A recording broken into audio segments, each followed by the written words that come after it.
안녕하십니까. 러시아가 바흐무트를 점령하기 위해서 전술을 바꾼 것 같습니다. 공습과 포격을 총동원한 소위 말하는 초토화 작전에 나섰다고 우크라이나군이 현지 시간 10일 밝혔습니다. 시르스키 우크라이나 지상군 사령관은 군 공보부와의 인터뷰에서 바흐무트 전선 상황이 여전히 어렵지만 통제는 가능하다라고 말했습니다. CNN 보도에 따르면 러시아는 최소 75대의 중형 폭격기로 우크라이나의 주요 군사시설을 타격한 것으로 알려졌는데요.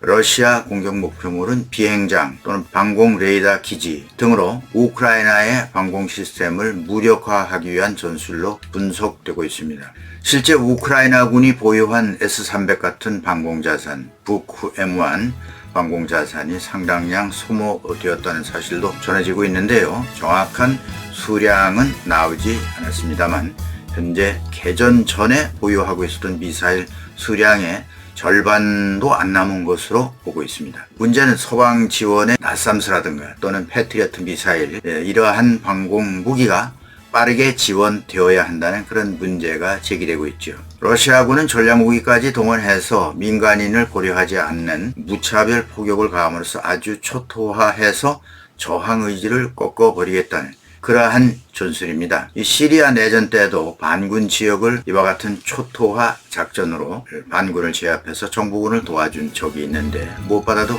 민간인을 갖다가 고려하지 않고 무차별 포격을 가한다고 하는 것은 완전히 러시아의 전쟁 범죄로서 있을 수가 없는 그러한 만행이라고 볼 수가 있습니다. 바흐무트에서도 이제 막판 초토화 작전으로 가긴 가는데요. 게다가 러시아는 와그너 그룹 병력이 거의 소진 상태가 되어 있어서 특수부대까지 공수부대라든가 이런 특수부대까지 동원해서 전황을 우세하게 돌려놓고 있지만 전진 속도는 더디다고 합니다. 우크라이나군의 강력한 저항에 부딪혀서 빠르게 전진할 수가 없다는군요. 러시아군은 바흐무트 전체를 손에 넣음으로써 다음 작전인 크라마토르스크와 슬로비안스크의 진격을 계획하고 있다고 전문가들이 내다보고 있습니다. 북서쪽에 중요한 요충지죠. 두 곳인데요. 잠깐 지도를 살펴보겠습니다. 이 부분이 바로 바흐무트 전선이죠. 러시아군과 우크라이나군의 병력이 대치되어서 치열한 전투가 벌어지는 곳입니다. 여기가 크라마토르스크죠. 바흐무트보다는 크고 교통의 중심지가 되고 있습니다. 조금 위쪽으로 올라가면요. 여기가 슬라비안스크. 여기를 만약에 우크라이나가 내준다고 할 것 같으면은 러시아군은 이 북서쪽에 이지움이나 또는 하르키우, 북동쪽 우크라이나 제2의 도시인 하르키우까지 직행할 수가 있습니다.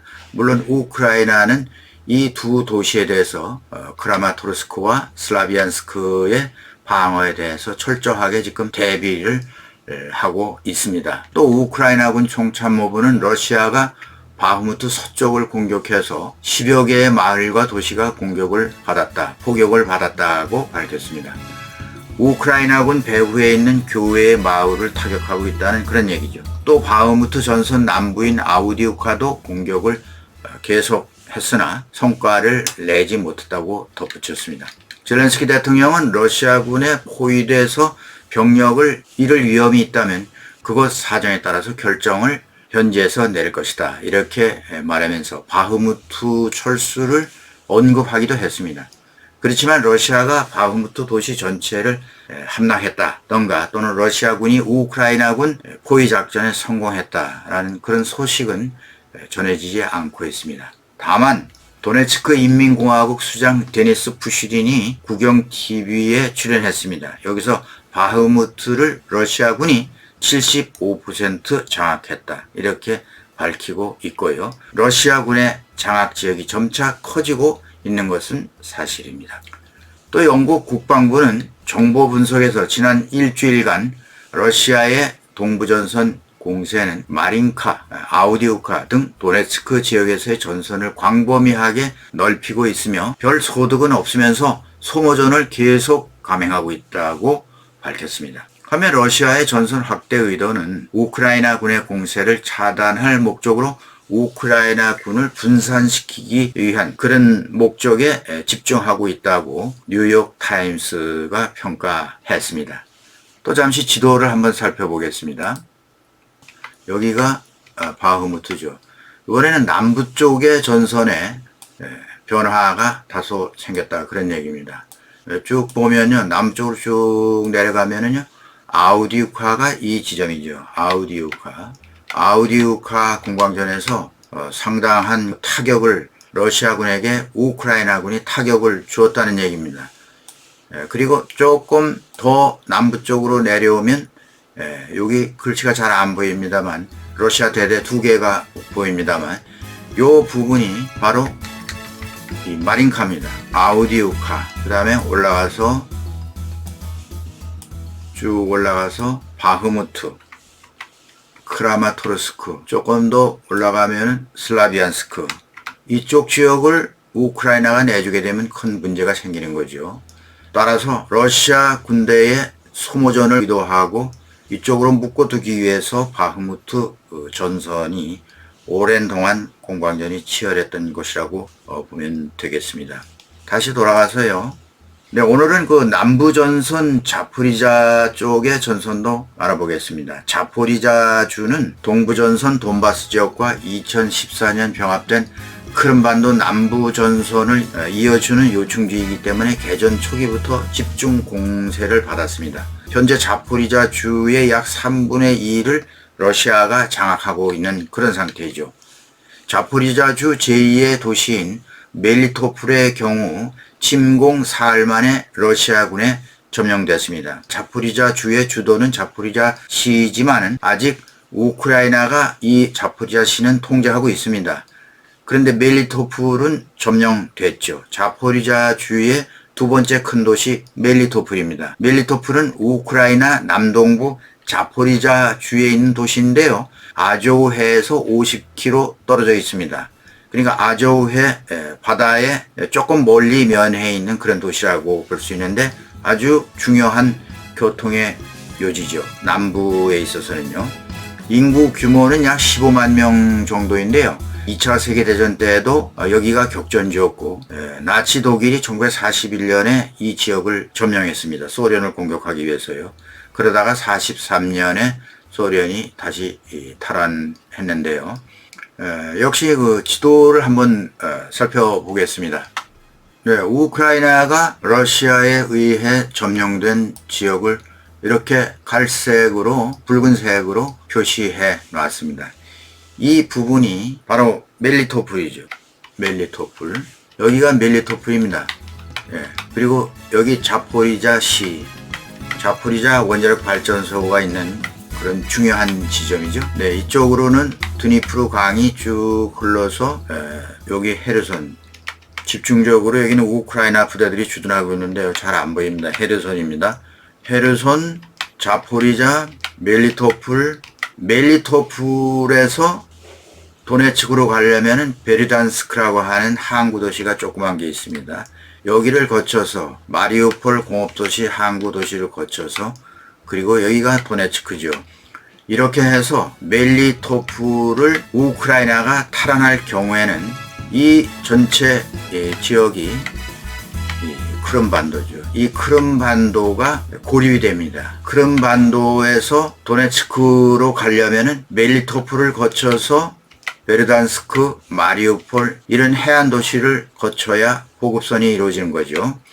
그런데 멜리토폴을 점령하게 되면은 바로 러시아는 직접적으로 케르치 대교를 이용해야 되는데 이 케르치 대교는 상당히 취약한 부분이죠. 지난번에 포격을 받아서 다소 복구는 됐습니다만 이 길목을 막고 멜리토폴을 장악하게 되면은 크림반도는 완전히 우크라이나가 다시 탈환할 수 있는 기점을 마련하게 되는 거죠. 때문에 이 멜리토폴이라고 하는 이런 그 지역이 얼마나 중요한지 알 수가 있습니다. 그래서 만약에 우크라이나 군이 이번에 반격 작전을 취해서 러시아에 점령당한 영토를 탈환할 목적이라면은 동부 전선보다는 오히려 남부의 멜리토폴을 장악해서 크림반도를 고립시키는 그러한 전략으로 나오지 않을까. 우크라이나의 그러한 전략을 전문가들은 내다보고 있습니다. 네, 앞서서 우크라이나 전황을 추적해온 미국 싱크탱크 전쟁연구소 ISW도 지난 8일 전장평가를 통해서 러시아의 겨울 공세가 성과 없이 마무리되고 말았다, 이렇게 단정 지었습니다. ISW는 우크라이나 바흐무트 전선 일대를 따라 러시아 공격의 감소를 포착했다고 주장했는데요. 아마 이것은 병력과 더불어 포탄의 소진으로 보아야 하겠고, 그럼에도 불구하고 지금 러시아는 전선을 확대하고 있는데요. 그 전선 확대 이유는 우크라이나의 대공세를 예상한 움직임이 아닐까, 이렇게 추정해 봅니다. 일단 우크라이나 군대를 여러 곳으로 분산시키려고 하는 그런 의도가 아닐까, 그런 추정이죠. 한편 최근 유출된 미 국방부의 보안 문서에 따르면 우크라이나 지휘부는 도로 방어에 전력을 강화하기로 결정했다는 것으로 알려졌는데요. 유출된 문서가 조작되었다는 설과 더불어서 어쨌든 파장이 크게 일어나고 있다는 사실도 알려드립니다. 와그너 수장 프리고진은 우크라이나가 올 봄에 대반격을 위해서 전장에 최대 40만 명의 병력을 투입할 것이다, 이렇게 내다봤는데요. 적절한 대책을 세우지 못하고 있는 러시아 군대에 대한 경고성 발언으로 해석이 됩니다. 지금 우크라이나 전선은 눈이 녹고 비가 내려서 모든 전선이 라스푸티차로 교착 상태에 빠져 있습니다. 온통 다 진흙투성이죠. 그러나 곧 대반격 작전을 앞두고 있으면서 이제까지 서방 세계가 꾸준히 지원해준 레오파드2, 챌린저2, 기타 여러 새로운 군사 무기를 중심으로 수많은 무기, 탄약을 동원하게 되는 대반격 작전이 예상이 되고 있습니다. 군사 전문가들은 우크라이나의 이번 공세는 사력을 다하는 마지막 공세가 될 것으로 내다보고 있습니다. 서방에 무기를 제공해온 서방이 우크라이나의 무기 지원을 제고하는 계기가 될 수도 있다, 이런 말을 하고 있습니다. 말하자면 우크라이나의 대반격 작전이 성공적으로 가지 않을 때는 전쟁이 길어질 것이고, 서방의 우크라이나에 대한 지원도 한계가 있을 수 있다, 그런 얘기가 되겠죠. 어쩌면 우크라이나의 반격 작전이 성공해서 이 전쟁의 전환점이 될 수 있다고도 내다보고 있습니다. 네, 여러분 어떻게 생각하십니까? 오늘은 여기까지 하겠습니다. 김정구 GTV였습니다. 여러분 감사합니다.